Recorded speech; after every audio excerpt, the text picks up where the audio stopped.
तुलसी जो है वो भगवान का रूप है, ईश्वरीय रूप है, ये हम सब मानते हैं। क्यों? क्योंकि कण कण में भगवान है, तो इनमें भी भगवान हम मानते हैं। और दूसरा, इनको हम विष्णु जी की धर्मपत्नी, यानी कि जिसका विष्णु जी ने रूप धरा था शालिग्राम का, तो उनकी धर्मपत्नी के रूप में भी हम तुलसी जी को मानते हैं। तो इसके पीछे साइंटिफिक रीज़न क्या है कि हम क्यों आंगन में अपने तुलसी लगाएं, या फिर क्यों हम तुलसी का हम एक सेवन करें प्रसाद के रूप में, और उसको पत्ते को ही क्यों निगला जाता है, इसको चबाया क्यों नहीं जाता है, ऐसा क्या दोष लगेगा यदि हम पत्ते को चबाएंगे। तो ये सारी चीज़ें हम आपकी क्लियर करने जा रहे हैं। तो सबसे पहले तुलसी जो होती है वो 24 घंटे ऑक्सीजन देने वाली पौधा है ना, पेड़ नहीं है, पौधा है।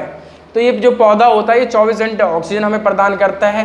दूसरा, इसके अंदर आसपास के जो वायरल इन्फेक्शन होते हैं, जो यानी कि वायु में जितने भी रोग फैलाने वाले वायरस होते हैं, उनको अब्जॉर्ब करने की ताकत होती है। इसीलिए आपने देखा होगा कि घर के आंगन में तुलसी लगाई जाती थी, घर के गेट के सामने तुलसी लगाई जाती थी, कि जिससे कि कोई भी नकारात्मकता ऊर्जा का व्यक्ति यदि घर में प्रवेश करे, या फिर गलत निगाह से घुसे, या फिर नज़र लगाने की निगाह से अगर वो घर में घुसता है गलत एनर्जी को लेके, नेगेटिव एनर्जी को लेके, तो तुलसी मैया क्या करती है, उसको अपने अंदर समाहित कर लेती है और खुद सूख जाती है और उस घर का रक्षा करती है।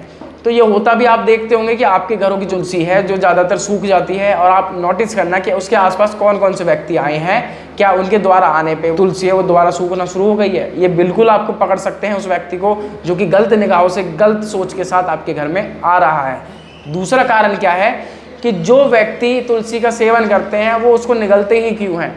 तुलसी के अंदर एंटी बैक्टीरियल पाए जाते हैं, एंटीऑक्सीडेंट गुण पाए जाते हैं, जो कि बॉडी के लिए काफ़ी अच्छे हैं और सकारात्मकता ऊर्जा प्रदान करते हैं। और यदि तुलसी के पत्ते को हम चबा लें तो इससे क्या होगा कि तुलसी के अंदर एक पारा भी पाया जाता है, जो बॉडी के लिए तो अच्छा है, लेकिन कैल्शियम जहाँ जहाँ पाया जाता है उन पार्ट्स के लिए खराब है, यानी कि दांतों के लिए भी खराब है। तो यदि हम तुलसी के पत्ते को चाप के उसका प्रयोग करते हैं, निगलते हैं, तो वो पारा दांतों से निकल के हमारे दांतों के ऊपर गिरेगा और वो हमारे दांतों को गलाना शुरू कर देगा, जिससे पायरिया की दिक्कत भी बन सकती है और हमारे जो दांत हैं वो सड़ने शुरू हो जाएंगे। तो इसीलिए बोला जाता है कि इसको निगलो, इसको चबाओ मत।